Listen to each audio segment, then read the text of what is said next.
Good day, and welcome to the Holodomor Descendants Network webinar on the multi-generational effects of the Holodomor on a nation. This webinar will be simultaneously available in both English and Ukrainian. Three experts on the topic will share information and research on how Ukraine influenced the behavior and the social norms of Ukrainians in Ukraine and in the diaspora, and the psychological and physiological impacts on the people such long-term effects had on the generations of descendants, and how such effects now influence the Ukrainian nation as a whole. If you have any questions to our distinguished speakers on their presentations, you have to use the section of Q&A, and we will discuss that at the end of our workshop, our webinar. Now, let me introduce our web moderator, Katharina Yushenko, ambassador of the Descendants Network. Katharina Yushenko was the first lady of third president, Viktor Yushchenko, and she's a co-chair of the Council of the Ukrainian World Congress, and she's a member of many other boards, Ukrainian organizations, international university, and that includes charitable fund Ukraine 3000. That is operating for healthcare, education, culture, and arts. As a patron, she was born in a family of Ukrainian immigrants during the Second World War in Chicago. She had a bachelor degree in Georgetown University, the Diplomatic Service School, and MBA at the University of Chicago. And before coming to Ukraine in 1991, she held positions at the United Economic Committee of the U.S. Congress, Ministry of Department of Finance, the White House, State Department of State, and the Ukrainian Congressional Committee of America. In Ukraine, she was a co-founder of the U.S.-Ukraine Foundation, starting from 1995 till 2000. She held position of KPMG Director Barron's Group in Ukraine. Now, she is active in creating a family ethnographic museum at Kiev. Katharina, the floor is yours. Ми дякуємо, що ви приєдналися до сьогоднішньої. Thank you, and thank you for joining this very important discussion on the tragic period of the Ukrainian history. This is artificial famine of 1932-1933. That was the time, this is the time when we commemorate memory of millions of people who perished in that artificial, politically motivated famine, the crime against our nation. I am a daughter of two people who were Holodomor survivors. My father is from Kharkiv region. My mom is from Kiev region.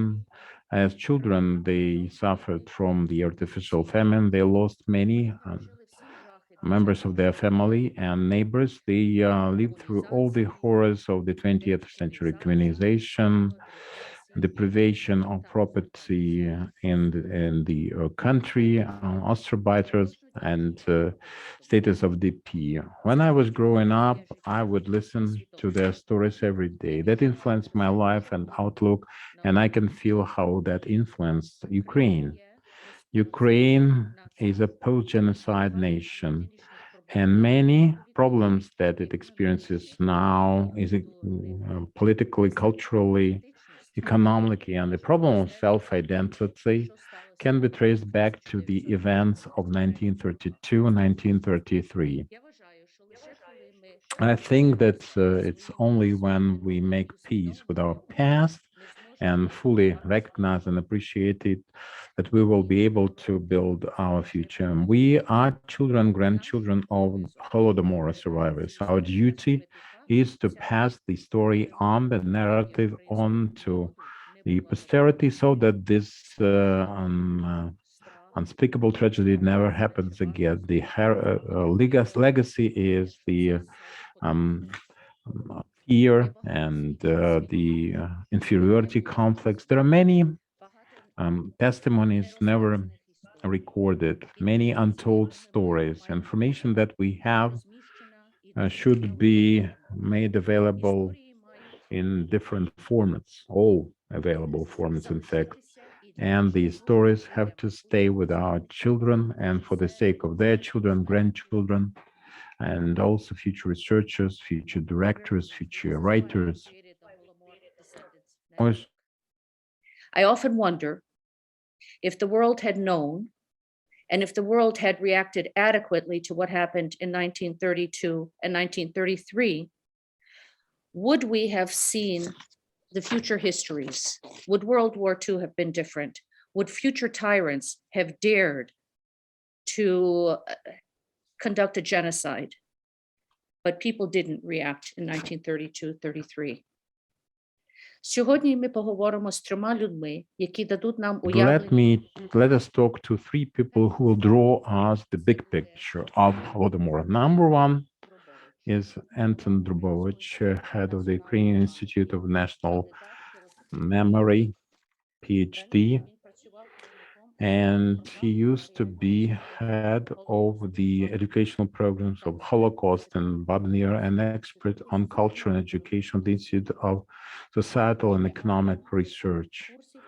He's the author on courses and programs in philosophy, cultural studies, and history of culture, and some expert materials on social development, education, culture, scores of academic publications in philosophy and cultural studies.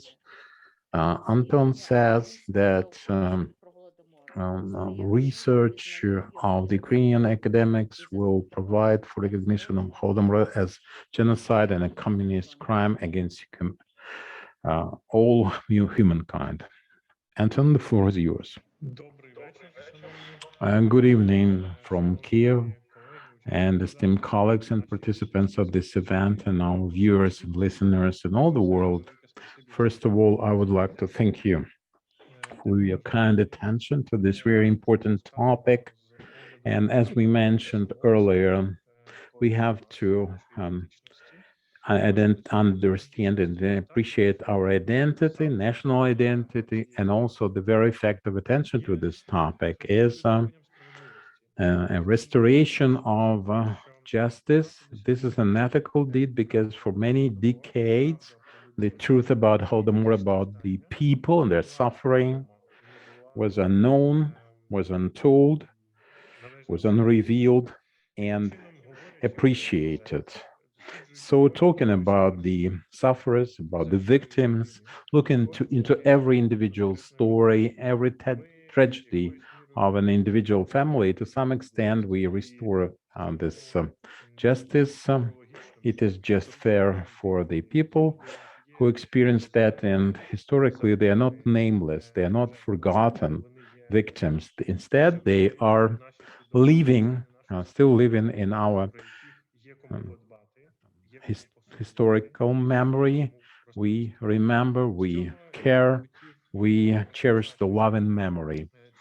So starting this conversation, I would like to present some discussion of the topics concerning behavior, conduct, and the customs in the Ukrainian society and the diaspora. As a result of this Holodomor, the psychological, physiological impact, and development of the Ukrainian nation. I would like to say that the impact was extremely important and deep and powerful. Let me start with the case study. I'm holding a book published by our Institute of National Memory. Tell us about Happy Life, it's called. 2 or 3 days ago, we published it in English, and the circulation is 1,000 copies.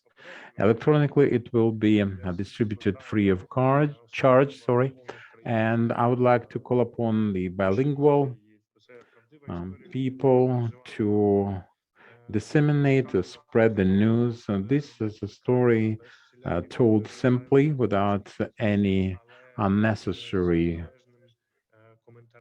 uh, verbosity and fantasy. This is the book that is really striking. But there is one thing that is most impressive to me. Anastasia Vasilets, the author of this book, of the memoirs, is telling us about her experience. She came to her neighbor's households looking for some job because her family was suffering from, was starving for a month. They had no even grain cake. And she came to her neighbors who were leaders of the collective state farm. They had bread, they had eggs, they had bread, and the mistress of the house was really sorry that her husband had no breakfast and went to work. And at the same time, in Anastasia's family, they would get just a spoonful of flour for their work. Have you breakfasted? And the response to that shocked me. I murmured something. I couldn't come up with an answer. I was ashamed that for some month we had no food, nothing to eat in our household. She was ashamed in such circumstances.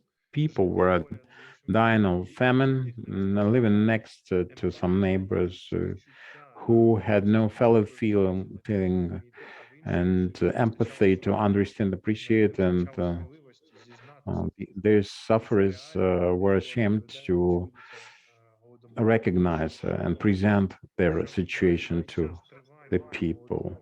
Even during that artificial famine, we had a terrible distortion, the alienation, the deep failure to understand people, some circumstances that resulted in questions.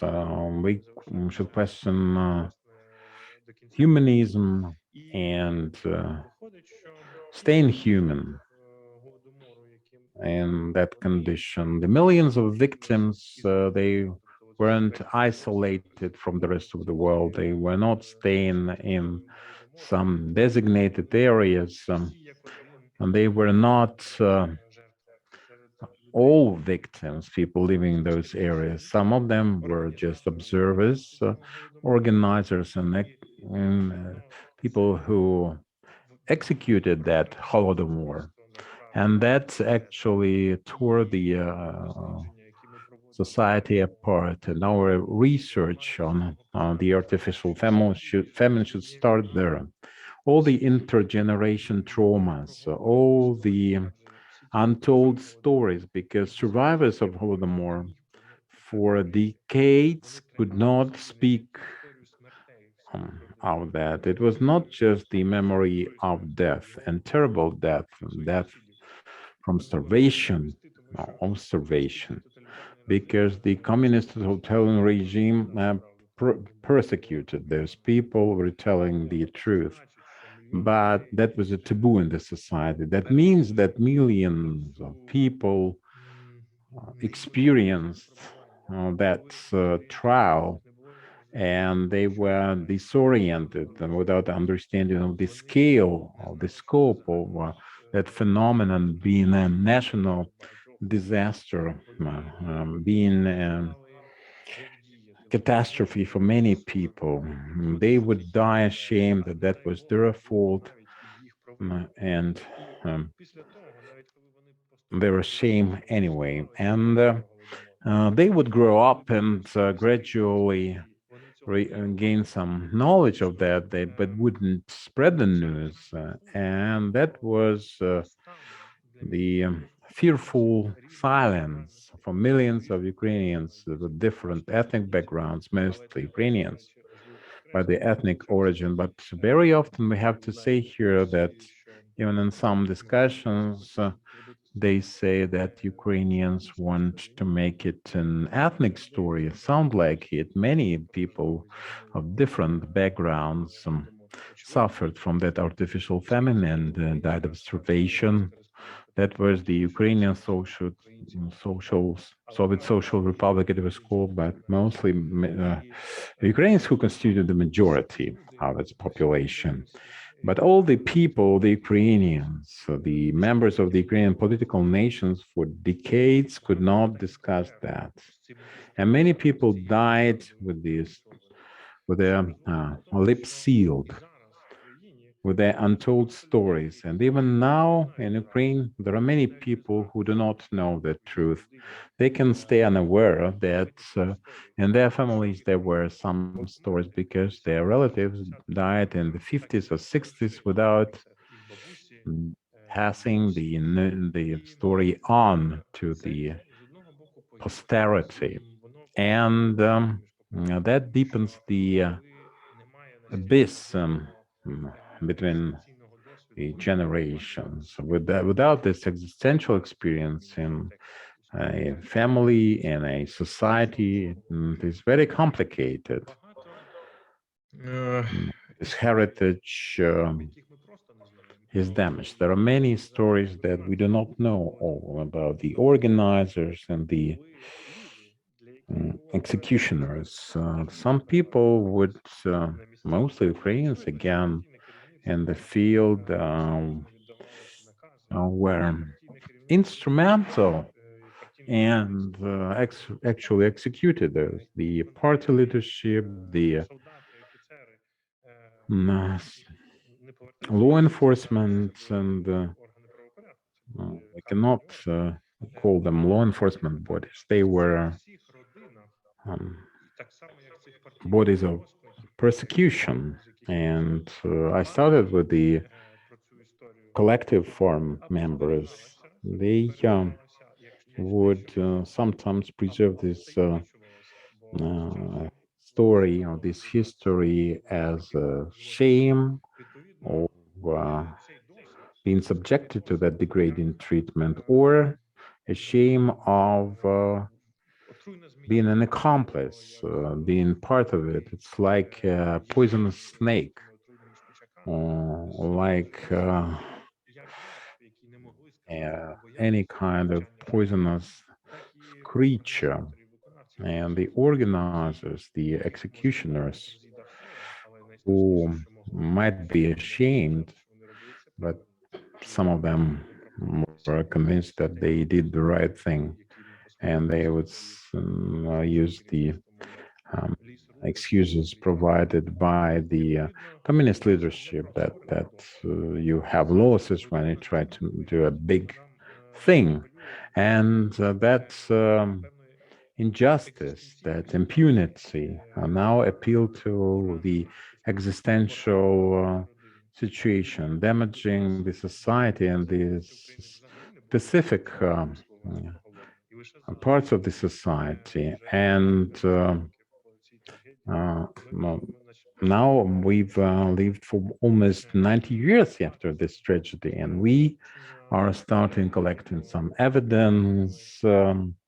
We publish some archive materials. We discuss the issues that would not be discussed. Some enthusiasts in the diaspora tried to tell the truth even without any access to the sources.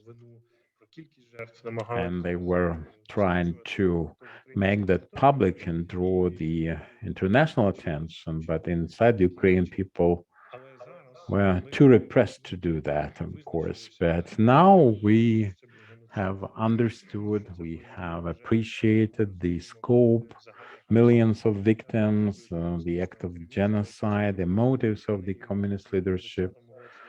In 2010, there was a court decision to that effect, condemning the fact, and I hope that all the countries with time will recognize this as a genocide of the Ukrainian people. Many countries already have, but we have to do it for our own sake. The organizers, the people who introduced that, the fighters against it now. Some stories resurface on the mutinies, on the uprisings against that resistance to Holodomor. It's a very important part of our history that demonstrates that not all the people were just sitting on their hands, waiting for the terrible death to take them. A reconstruction of the lives of victims. What is important about it is that those case studies make this tragedy more important. It's not just some abstract statistics and the everyday practices, the survival strategy during the Holodomor, how people managed to survive for a year or more without any kind of foodstuffs, any supplies, what they did, how they provided nutrition for themselves, what means they would muster for that. And that is a realistic picture. So in closing, I'd like to say that через оцю непроговореність потравмувало спільноту. Оці співжиття many things in coexistence, fear, humiliation, fear of death, fear of humiliation. This is still untold, and that makes a split in our society, lack of trust to the government, these governmental bodies. In the pandemic, we can see the recurrence of that. And for a long time, people were too scared to fight for the truth the way they wanted to or had to. So it's habitual fear. Now we are trying to overcome this habitual fear, this social trauma that we have to relieve and overcome. And this relief in Holodomor presents some kind of grievance and offense and complaint against the world. And this is just the tip of the iceberg. If we discuss the intergeneration trauma, and I think we will discuss that today, and we'll see more traces of that. The only way to properly work on this, to build this memory into our identity in its full scope, not just for us as victims, but also for the people who had their hand in it, or their ancestors did. So it's a difficulty. The people who saved, rescued some victims, people who were indifferent, people who were using that as a commercial opportunity to procure some jewelry and so forth, works of art. And that's the story that we can call our own, unfortunately, fortunately so. And it is very important for our identity, because without this appreciation of deportation, the great terror, and the glorious pages, we cannot reconstruct our and reinstitute our identity. But because identity consists of the most important narratives concerning ourselves, and this is one of the key ones. The more accurate, the more honest it is, the more diversified it, the better we know who we are, and the more chances we have for a happy and future without fears and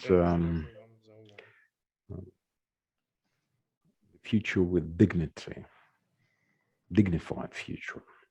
Thank you very much for your attention. Пані Катерино, мікрофон. You're muted.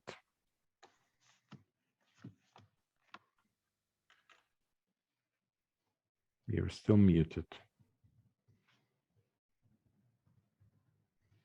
You have to unmute yourself. So the bottom, the left hand bottom panel. Ви чуєте мене? Так, так. Yes.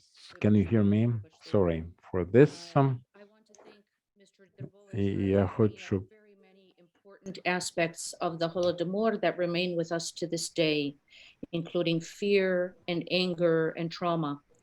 And our next speaker will be Brent Basil, who's originally from Regina, Saskatchewan in Canada.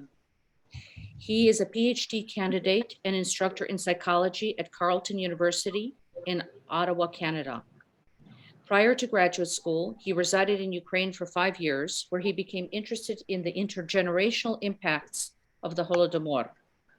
His research area is intergenerational trauma, or when mass trauma experienced collectively by large groups of people affects not only survivors, but also their descendants across generations. In this context, individual health and well-being, families, language, and cultural traditions, communities, and entire nations may be affected through generations.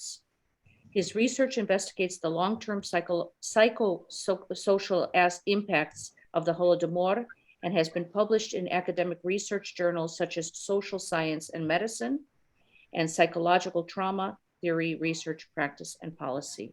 Mr. Basil, please.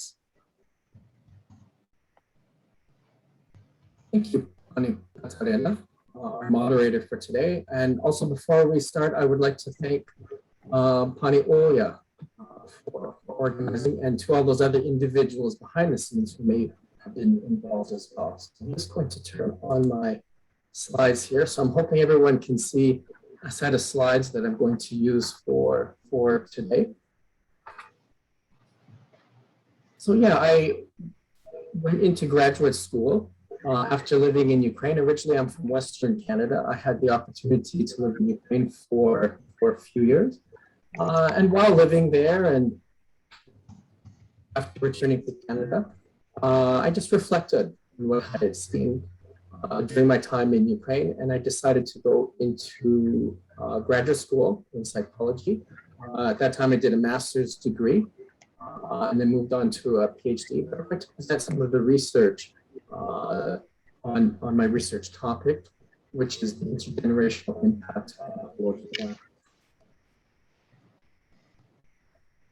So my research question originally was, and still is, how can Holodomor trauma from eight decades ago affect today's Ukrainians? So my initial study, I'm just going to provide some definitions first.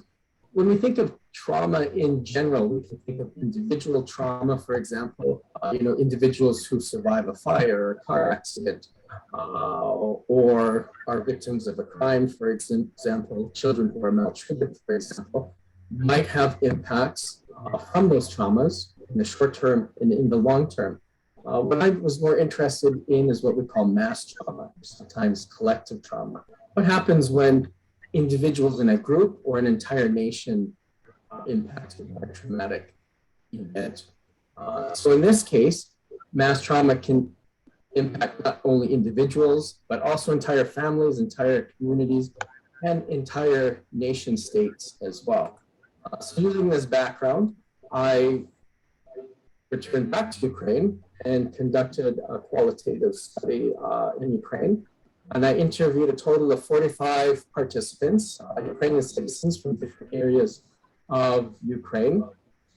And my findings looked at the impacts of the Holodomor on individuals, families, and perceived social norms. So how I set the study up was, out of the 45 participants, conducted interviews with 15 families. And that's kind of abbreviated in this schematic. And within each family contained a grandparent who was a survivor, an adult son or daughter, and also an adult grandson or granddaughter. So for me, this was important to interview family members of the same family, to have different perspectives from different generations within each family. But at the same time, I could look, in addition to that multi-generational perspective, I could look at what different families were telling me, see if different families had different experiences with the Holodomor. So that was the method I used. And these were some of the impacts I had found. So impacts on individuals, on families, on communities, and also on the culture of Ukraine in general. So given the time today, I mean, I'm not going to be able to go through all of these, but I'm going to focus on a few. And Anton had mentioned fear in his speaking today. And this is something that was very prevalent in the families. And this one surprised me a little bit because I wouldn't have anticipated this in third generation survivor families in terms of, you know, individuals who were born decades after the Holodomor. But most participants did say, you know, in the back of their mind, this did come into their mind during their daily living, during their lives, once in a while, not all the time, it just preoccupy their thoughts, but once in a while it would come into their minds. Fear of another genocide, another mass calamity. And the rationale was, well, if this happened once, it could happen again. So families and members in those families talked about multiple fears, but this was a large one. Another one was what families called a fear to take action.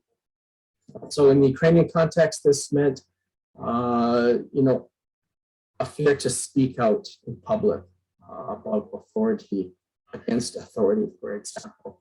And this might have resulted in a political apathy.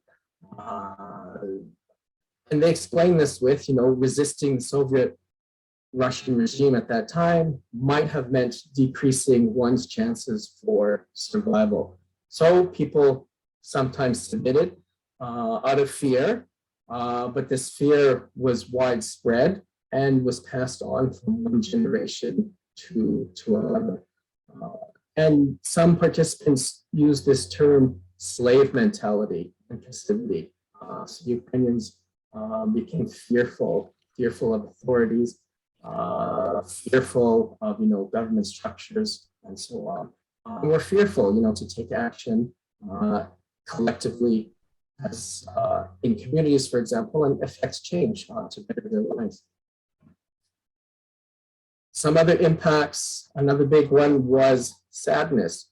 And this varied between generations. I mean, the first generation, the survivors themselves talked about a sense of sadness in terms of their own painful memories and their loss of loved ones. So keep in mind, you know, some of the survivors lost all of their family members or some of their family members. Some survivors were fortunate and all of their own family members survived, but this sadness still persisted throughout their lifespan. In the second generation talked about a sense of sadness in terms of family members they never knew because they had lost extended family. They had aunts and uncles who had perished. They had family members that they had never met. And this created a sense of sadness because they themselves grew up without this network of support and family and so on that they would have had if the Holodomor had not occurred. And the third generation talked about a sense of sadness in terms of the fact that Ukrainians were targeted, created this sense of sadness in this generation.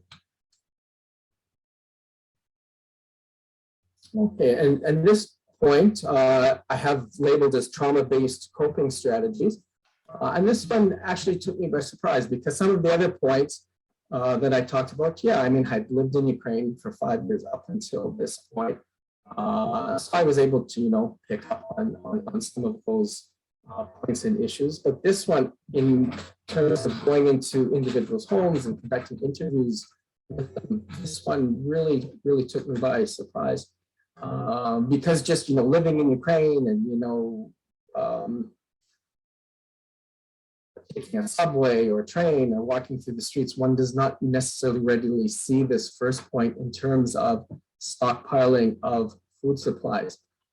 So all generations or members from each generation reported or noted in their interviews, actually stockpiled food in case of another calamity, in case that there should be some other, mass trauma where they would need food supplies stocked to survive.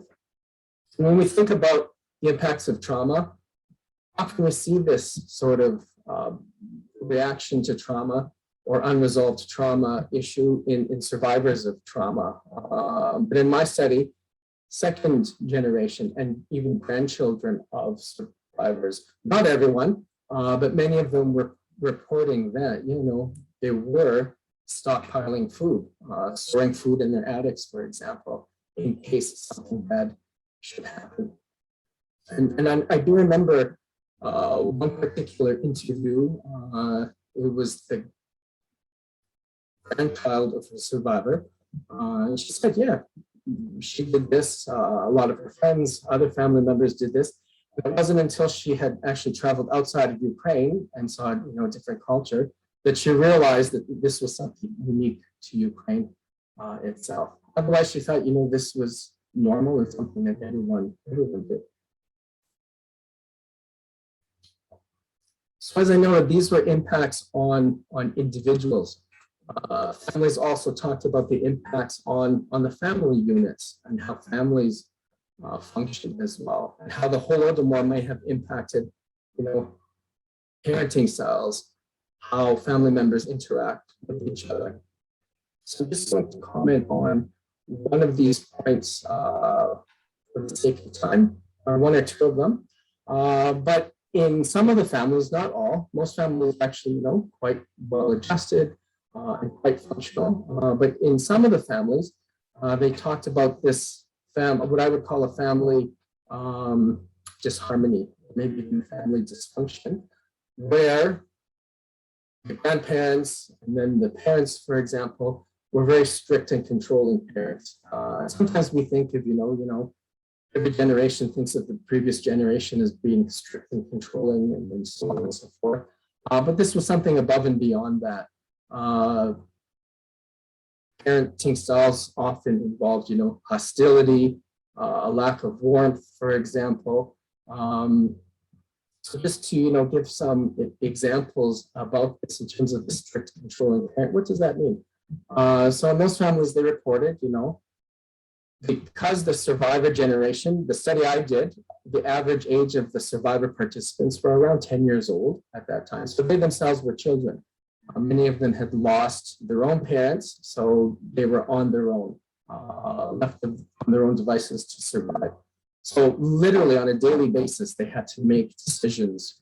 And based on those decisions, that helped to determine whether they lived or whether they did not live. So they became very good in terms of, controlling their own behaviors, being very strict with themselves, making decisions on the spot. And every decision was either a right decision or a wrong decision. And that really worked for them. That was protective for them. It helped them survive and get through those Holodomor time period.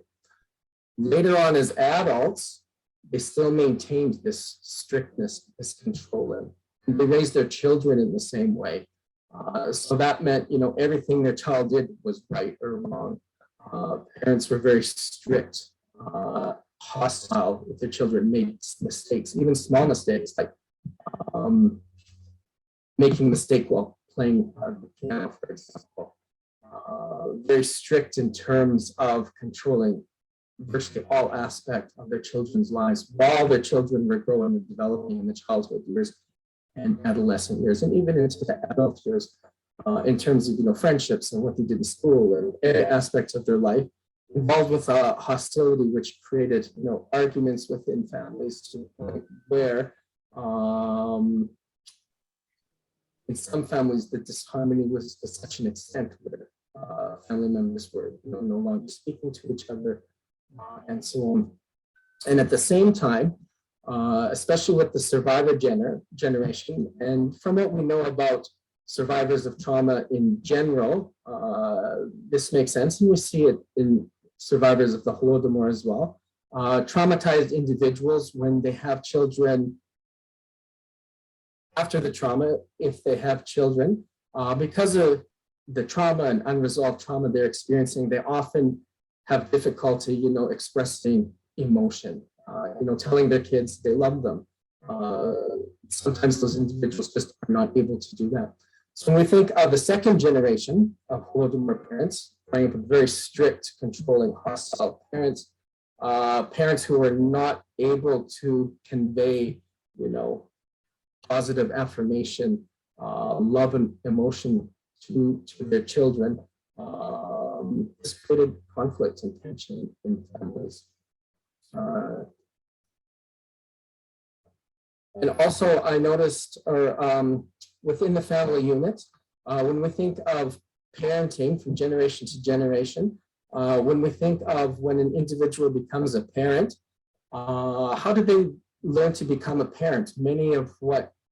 Much of what individuals do in terms of their own parenting, they learn from their own parents. So some of these patterns were repeated by the second generation when they raised their own children. So the third generation was impacted in a similar way to their own, in a similar way as their own parents were. In this last, I'm just going to skip to the last point of the slide. So even though some of the families did show this, what in psychology we call the authoritarian parenting style, but to an extreme.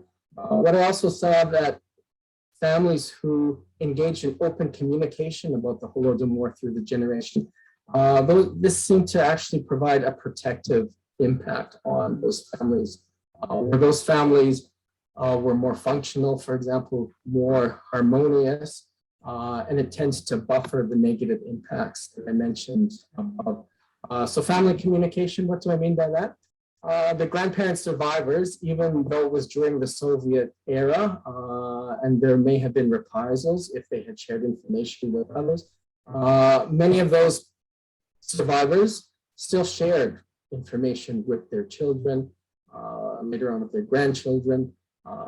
And anyway, there was family communication about the grandparents' experiences.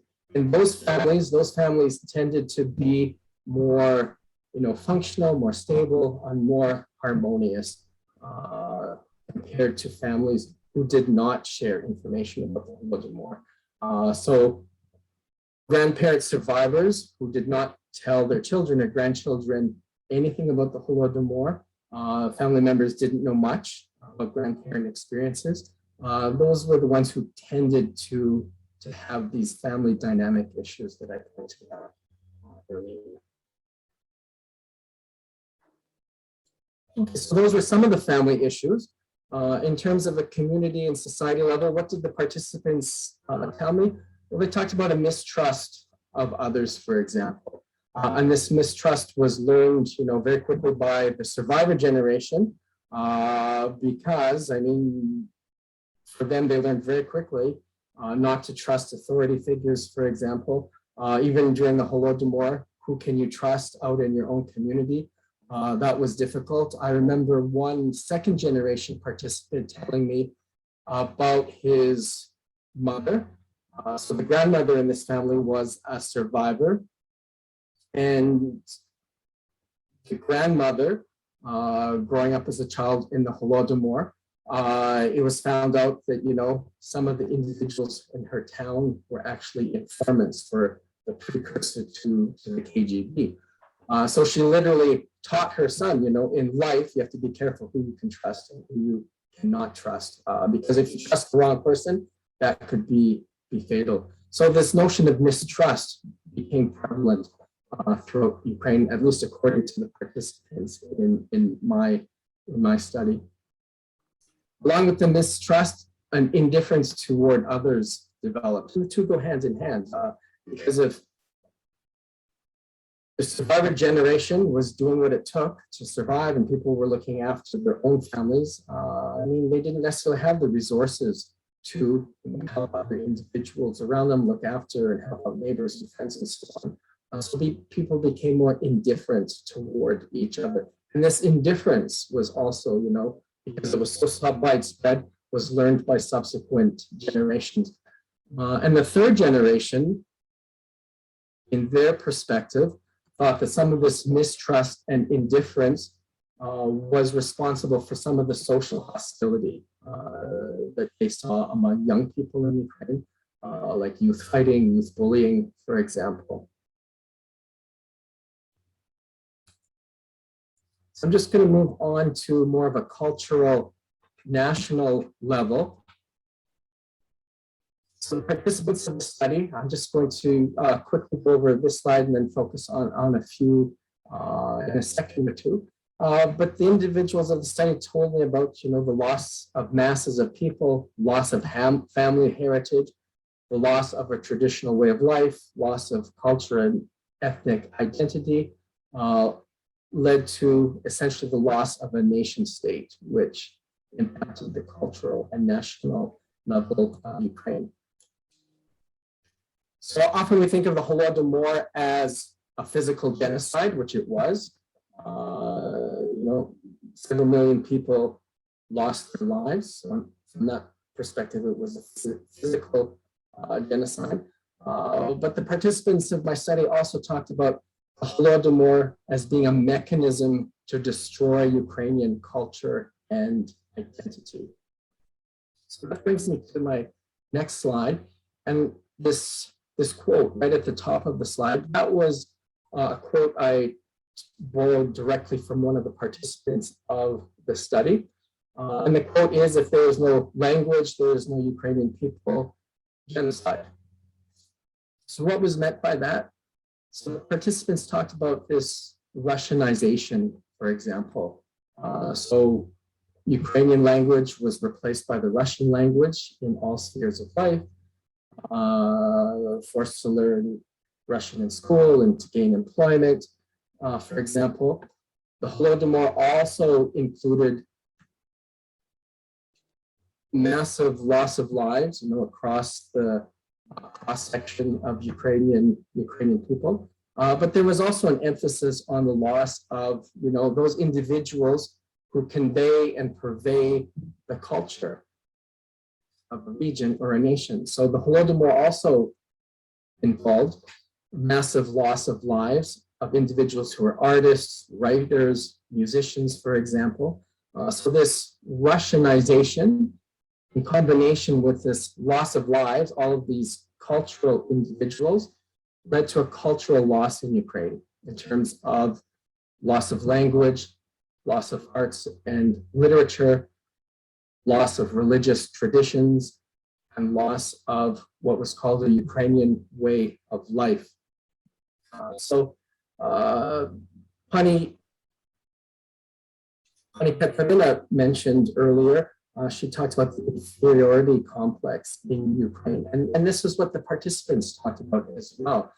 So this cultural loss became so severe that Ukrainians started to view their own culture and language as inferior to other cultures around them and other cultures in the world. And I just want to highlight this one point on this slide before I continue. Ukrainians did talk about this loss of a traditional way of life. And what did they mean by this from their perspective? So the Ukrainians mentioned that, prior to the Holodomor, Ukrainians were self-sufficient in terms of living in what we would call in Canada at that time, living on their homesteads or farms, growing their own food and wheat and crops, raising their own livestock. They were self-sufficient, independent, and they thrived as a result. Holodomor took that away and made people dependent on the state. So Ukrainians were no longer, independent, self-sufficient, but they became dependent on the state and on the collective farms and the living and so on. So the traditional way of life was destroyed as well. So this all tied into loss of Ukrainian culture, loss of Ukrainian language, to such an extent where Ukrainian culture was eventually viewed as inferior. And this viewing of Ukrainian culture as inferior was passed on from generation to generation. So this slide highlights some of the points I've talked about today. Impacts of the Holodomor on the individual, on families, for example, on community, on a society, and on the cultural and national level of Ukraine as well. So when we think of the Holodomor did impact, a whole generation of individuals. Many perished, many survived as well. So when we think of, well, how can the Holodomor impact individuals and families and the Ukrainian nation decades later? So if we think of, not the survivor generation, but if we think of a child born after the Holodomor, they're born into a society, into a community, for example, where many of these impacts are present. So even though Holodomor has passed, all of these impacts are still present and impact that child. So that child grows into a youth and then into adulthood and into the senior years, having lived with all of these impacts in place. So what we know in research from psychology and other disciplines is that if we look at some of these bullet points on here, many of these, any one of these single points would be enough to, impact negatively the psychological well-being or the physical well-being of individuals in terms of increasing the risk of risky health behaviors, alcohol use, tobacco use, drug use, other risky health behaviors. And it would also increase the stress on individuals to such an extent where their physical health would be impacted. So that's something I wanted to mention. My study did not directly look at that. But when we think of Ukraine, what do we see? We see high levels of alcohol use, high levels of tobacco use, very high suicide rates, high HIV, high levels of youth fights compared to other European countries. And we see physical health issues, like a lower life expectancy compared to other countries in Europe. So the participants of my study talked about a few of these, but when we look at Ukraine, kind of zoom in or zoom out from my study, look at Ukraine as an entirety, what do we see? We see some of these issues. So it's possible and plausible that some of this is tied into impacts of Holodomor as well. I just wanted to present the results of another study I did. I'm seeing on this slide, it's a little blurry, but what I did was look at democratic rights and freedoms in various countries and correlated that to physical health, for example. So just on this bottom axis, as democratic rights and freedoms increase, physical health increases as well. So why is that? Well, that could be because life becomes less stressful. Maybe there's better healthcare and so on and so forth. There could be, and likely are, many reasons to explain that correlation. So, for example, we see Chile, Portugal, here Sweden at the top. But we see Ukraine way down here. So where Ukraine is or was at the time of this study, the rights and freedoms were here. Ukraine should be actually up here, further along this gradient. So the physical health status of Ukrainian people in Ukraine should be up here. For some reason, Ukraine, when we look at Ukraine cross-nationally, it appears as an anomaly. So something's going on, even though, when we look at the level of democratic rights and freedoms in Ukraine, we don't see the benefits on physical health the way that we do in other countries. So It's possible that some of those impacts stem from the Holodomor as well. That would have to be tested in another study as well. I'm just going to go back to this slide. So if you think of people growing up in a nation, in a society with all of these, what we call stressors or issues, things that cause stress in an individual's life, individuals and families and communities, at a national level as well. Research shows that, that stress can translate into physical health problems. For example, higher rates of heart disease, for example, higher rates of other physical illness, and lower life expectancy as well. And I did want to mention another study. It's not my study, but there was a study in Ukraine showing that individuals born in the first half of 1934, for example, have or had higher rates of type 2 diabetes in the year 2000 compared to other Ukrainians. So something was going on. Those individuals who were developing in the womb at that time during the Holodomor, during that developmental period, during the Holodomor, that was a risk factor for those individuals in terms of later on developing type 2 diabetes at a higher rate. So some final thoughts, just in conclusion. My research suggests that the Holodomor continues to exert an impact on modern day Ukraine. And the North American context might be different from Ukraine in some ways, some similarities, some differences.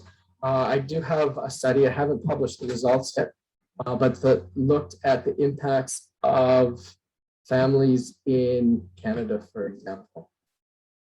So in terms of family functioning, I did not see the strict controlling parenting style passed on from generation to generation in Canada. I saw a parenting style that was a little different, what we often call parent-child role reversal. So because, the grandparent generation, those individuals experienced the Holodomor, then they moved to Canada. Here, they got married and had children. But they were still traumatized in some way. And even though later on when they had their own children, the children may not have understood fully what was going on with mom and dad, with their parents. But the children adopted this parental role where they really looked out for mom and dad. They worried about their parents nonstop through their childhood and adolescence to the point where they were assuming some of the parental responsibilities in terms of looking after their parents. So that's something I can see in the Canadian context. In the Canadian context as well, keep in mind that in the North American context, those survivors who moved to Canada were in a different environment. They were not in an oppressive environment, whereas the individuals, the Ukrainians who remained in Ukraine, also experienced the Soviet Union during the 20th century as well. So the individuals who moved to Canada, they tended to thrive in terms of economics and so on, in comparison to their counterparts in Ukraine. So there were some similarities, some differences. I haven't published those results yet, but I hope to very soon. So that is the end of my talk. I'm just going to press stop sharing right now. Okay, thank you.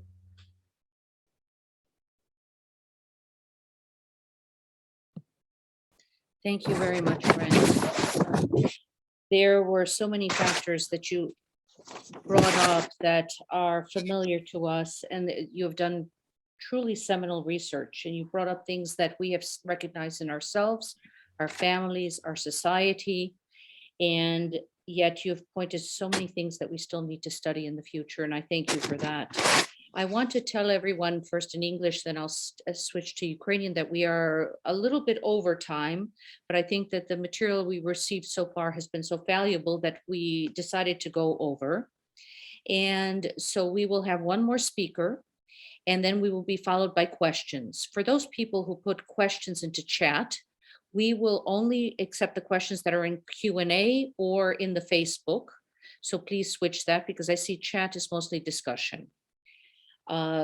То я хочу подякувати нашим доповідачам. І зараз я хочу представити пана Івана Петренка. Ivan Petrenko is PhD in History, Deputy Head of the Holodomor Institute of the National Museum Holodomor Genocide in Kiev. And starting from the beginning of this millennium, he joined the museum as an academic and a researcher, and also manager of expositions, curator. He looked into Holodomor in Kiev and different aspects of artificial mass famine of 1921, 1923 that preceded the 1932-1933 artificial famine. He was one of the developers of Track digital smartphone app. Track Holodomor History is called. It's History of Kiev during Holodomor. With this app, you can walk the streets of the capital, taking special routes and familiarizing yourself with different locations in the city related to Holodomor genocide events. This is extremely interesting. Mr. Petrenko, the floor is yours.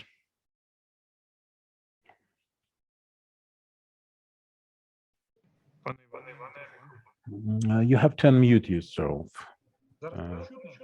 Can you hear me? Доброго дня, шановні пані та панове, організатори, учасники. Good evening, ladies and gentlemen, dear sponsors of this event. First of all, I would like to thank you for the opportunity to take part in this event and even present this very important topic for the Ukrainian society. And first of all, let me just state that Holodomor genocide is the page in our history that forever changed the course of development with the tragic impact in all the spheres and walks of life for Ukrainians. Usually, academics look into the motives and causes, political, economic, social, and so forth. And also, one of the most researched outcome is the demographic one. And I can tell you that presently we have already published some comprehensive pre-trial expert examination materials on communist totalitarian regime crimes, genocide against the Ukrainian nation. And for that forensic studies, we also engaged our experts from the institute, but also other specialists, psychologists, social scientists, criminologists, members of the legal profession, and they came to some conclusions based on their sources that as a result of this Holodomor genocide in the Soviet Ukraine and in the Ukrainian territories and areas where they densely populated by ethnic Ukrainians in the USSR, they killed 10.5 million Ukrainians, and out of which 4 million were children. And the pretrial expert forensic examination identified the mechanism, the cause and effect situation 1932-1933. Along with that, it is very important for us to understand and realize this problem, Holodomor genocide, this spiritual, cultural, and heritage-related outcomes and after effects for the Ukrainian nation and influence of Holodomor on those spheres cannot be questioned because such negative effects are still detectable in the Ukrainian nation. So, in the context of this situation with the morale, the cultural outcome of this genocide, We would like to say that communist totalitarian regime starting from the 90s of last century were actively trying to change the traditional way of life for the Ukrainian society. They tried to make Ukrainians reset themselves, submit themselves to the will of the new regime, to change their mindset and their way of life, applying physical violence, exile, imprisonment, deportation, artificial famine, and so forth.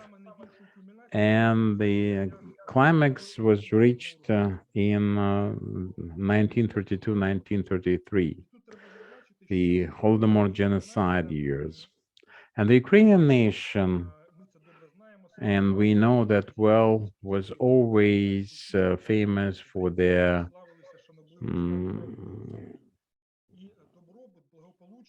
productivity and their hard work, and that was very important. That hard work was successful, and they were relatively well off because of the hard work, and children would help parents in their households. Children would be taught, indoctrinated to follow the Ukrainian traditions, and the rural Ukrainians who actually preserve the traditions, the customs, the way of life. While that was the principal target for the Ukrainian totalitarian regime in the genocide and crime. So Ukraine suffered from Holodomor, not just with colossal human losses, and demographically we cannot really recover yet. But also Ukrainians experienced, first of all, some irreparable damage, morally, psychologically, culturally. Many Ukrainian villages and townships where we had population of quality, of hard work, great initiative, and entrepreneurial spirit, they were turned into deserts, desolated and deserted places. And that led to decline of the agriculture and decline of the Ukrainian tradition culture in the populace of identity, psychological and even mental disorders with cannibalism, of course, which had never been experienced by the preceding generations and never was considered as a moral thing. And I would like to identify the key outcomes which led to the change of behavior in the masses of Ukrainians. One of such after effects is devastation of a Ukrainian family. To survive, Ukrainians had to migrate while it was still possible to migrate in search of food, a job. They abandoned their communities, and that was a trial in its own right because Ukrainians had always been a settled people,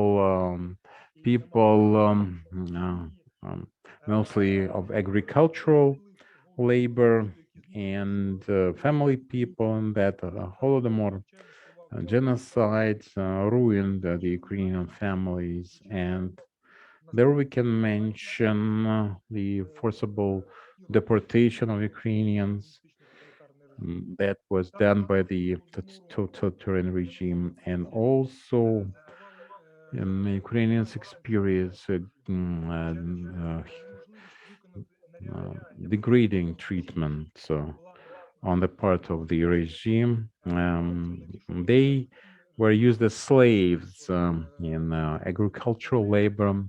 They were labeled as counter-revolutionaries, rich peasants, kulaks, so kurkuls in the Ukrainian language, and so forth. And that was stigma for generations. And in order to pacify Ukrainians, they use fear. And people were intimidated. People were persecuted. People were afraid of telling the truth, and they would lose the will to oppose this regime, because that was a threat in itself, because your property would be confiscated, your family dismissed, and yourself imprisoned and killed sometimes. And Ukrainians still um, haven't got over that fear. They could not get over the after effects of that genocide, and they still experience this fear, sometimes recognize, sometimes unconscious, and they experience it unawares. So the reporting your neighbor used to be a great shame, and in the 20s and 30s of the last century, especially during the Holodomor, it became a welcome practice, and an act of loyalty to the regime. Many Ukrainians are trying to survive, had to do even that. And also trying at any cost to survive and save their families and their children. Ukrainians had to resort to looting, thefts, and other crimes. Before that, the rural population of Ukrainians, that was extremely unusual. And, many Ukrainians became actually reckless, and they would use dead people's clothes and jewelry to bring that to the special shop that where they could trade those articles for some kind of food, losing enormously on the value, of course. And the moral conditions and the moral decline led to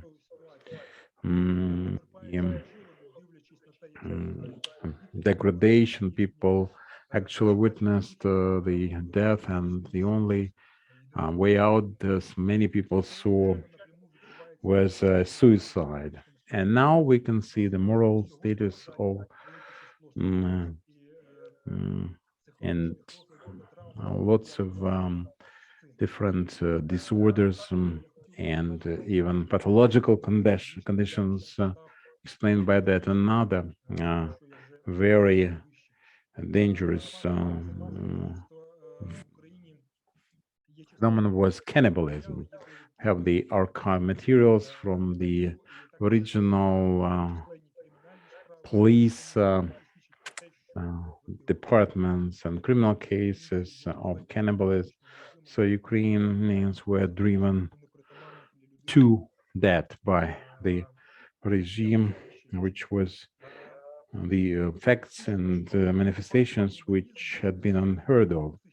And cannibalism changed the psychology of the people, change their morality, and people would become very tolerant to such occurrences, and that is bad for the modern day in Ukrainians also. There was also the devastation of the cultural nutrition.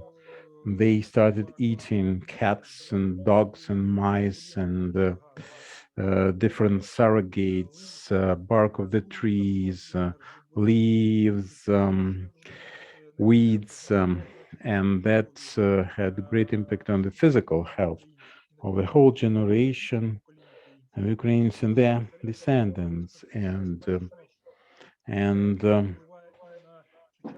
that, of course, influences the psychological states and status of our Голодомору стала зміна саме генофонду української нації.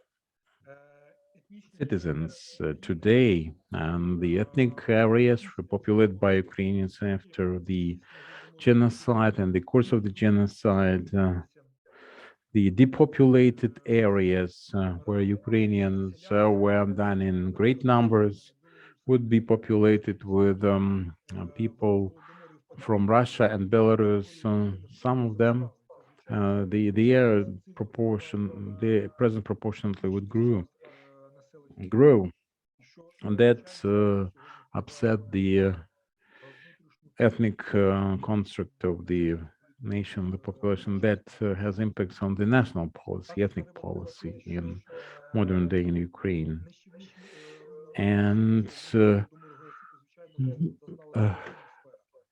of course, the religious life was frustrated because Christian values and other faith values were important, and they were all replaced by the communist morality with some different, totally different values. Christianity was presented as literacy and lack of culture. Many churches were dismissed and ruined, and different monuments destroyed, the icons, and that influenced the psychological state, the moral state, status of the people, and still has its impacts on the faith and cultural grounds in the life of Ukrainians. And speaking of Ukrainian people disowning their religious views, denying their religion, their faith. Can you hear me? Because yes, we can hear you. But I think that perhaps we should conclude now. I would be very grateful to you if you bring us to conclusions of your talk. Yes, the horrible reality of the communist Soviet crimes led to this situation with moral cultural distortions in the Ukrainian society and Ukrainian culture. People who survived and with that experience of fear, horror, and terrible conditions, even genetically pass that on to their descendants, to their issue. And we can see that in the society. And that should be blamed on the communist regime. Thank you very much for your attention.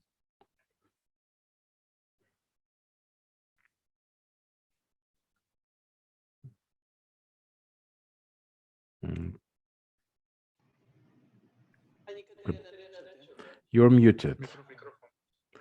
You're muted, Katharina. Sorry. Can you hear me now? Yes, we can. So you have to do it twice.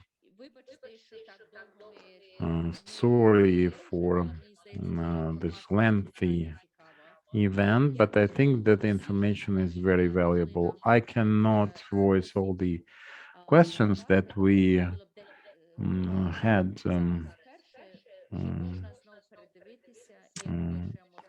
in the channels that we prepared for messaging. We will post this record on at the site of the Ukrainian World Congress, and also another site, the Descendants site. And the first question was to Anton. Maybe this lack of solidarity among Ukrainians and organized position led to the repressions. There was some resistance, but it wasn't organized well enough, and that led to the disaster. Clearly, the organized resistance wasn't concluded and crowned with any success because the totalitarian regime was very good at dividing people. One of the reasons was that creeping character or nature of the changes. There was no control of the press or radio or anything, so people had no information and could not get together and come together, standing up for their rights. First, they took the green products, sowing material first, the green crops, and then the sowing materials, and then even everyday food, all the food supplies, and that was gradual. People were arguing that they were switching to some different system with the coupons, this war coupons for food, but it never happened. And that's gradual change, creeping change, plus intimidation, plus censorship that led to the situation when we had that more trust in some communities.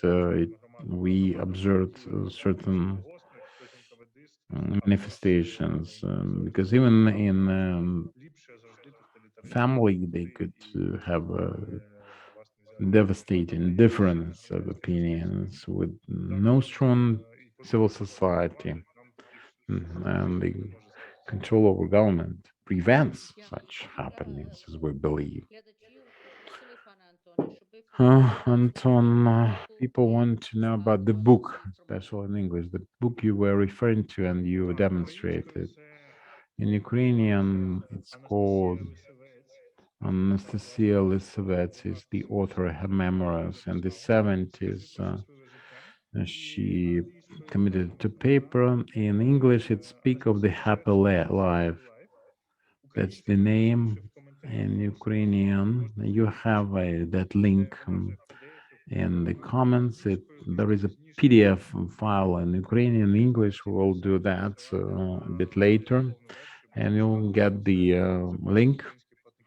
That's all done using the taxpayers' money. So you're all welcome to this product. It's an unbelievable book. Thank you, Anton. There are some questions to Brent. I'm going to ask you a few questions in a row so as not to take the time. And then if you could respond quickly to all of them in a row. Okay. First, from a statistical point of view, what was the impact on population growth?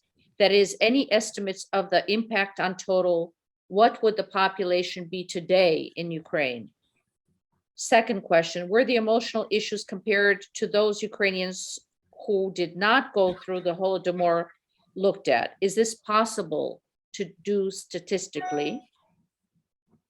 Were your interviews in the same demographic area? Did they represent different socioeconomic segments? And were they conducted in Ukraine, Canada, both? Did the fear factor differ with residents in Ukraine and Canada? I will continue just so in case you want to address any of these, but please do it briefly. I wonder if it would make sense to check if there's a correlation between tendencies to depression between people who are grandchildren of Holodomor survivors. There is a question about whether there's any research into genetic changes from those who have survived the Holodomor and those who have not. So those are all the questions that are to Brent. Okay. So I'm just going to go through them quickly. I did take notes. Thank you, Pani Katharina. In terms of statistical population growth, that's not my area of expertise, but from what I've read from individuals who have done that research, the term that's coming to my mind, if the Holodomor had not occurred, some estimate that the population of Ukraine today would be around 70 to 80 million. Those are the numbers I've come across. In terms of emotional issues, if one can look at those statistically in comparing Ukrainians who have survived the Holodomor in comparison to Ukrainians who did not experience the Holodomor, yes, I'm actually running a study right now in Canada. I hope to extend that into Ukraine, which will examine that issue and examine that issue statistically in terms of looking at differences between those two groups, Ukrainians whose families have experienced the Holodomor and those who have not. And that will include depression as well. Someone had mentioned that. The interviews I did were all in Ukraine. The research I presented today was all done in Ukraine. I interviewed individuals and families in different regions of Ukraine, central Ukraine, southern Ukraine, eastern Ukraine, and central west Ukraine as well. And yes, they did have different socioeconomic backgrounds in terms of education, for example, and in terms of whether they lived in rural areas or in urban areas. In terms of research into genetics, I'm not familiar with any research that has been done on the Holodomor in terms of impacts on genetics. I don't think that research has been done.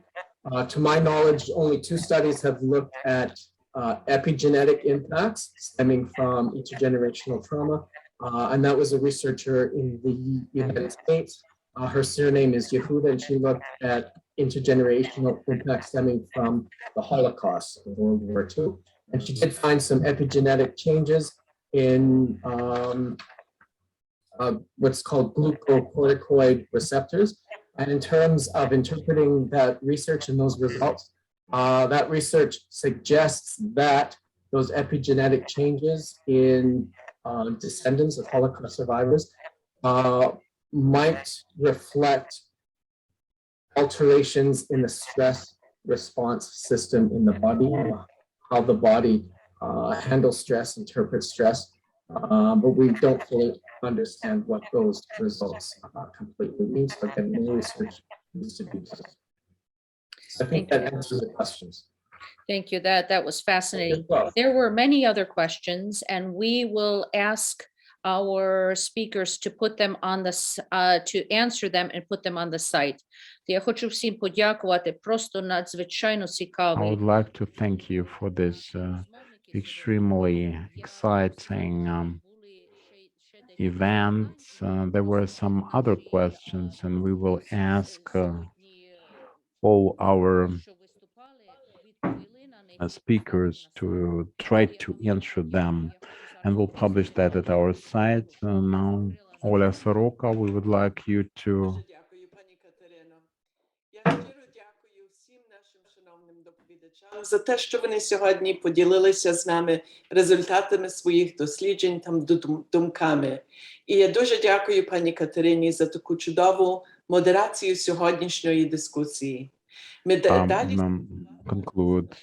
We will follow the new research on this topic because there will be new data presenting themselves, and we'll share that with all the stakeholders and the descendants through our networks. All the descendants, regardless of their generation and place of residence, I'm calling upon you.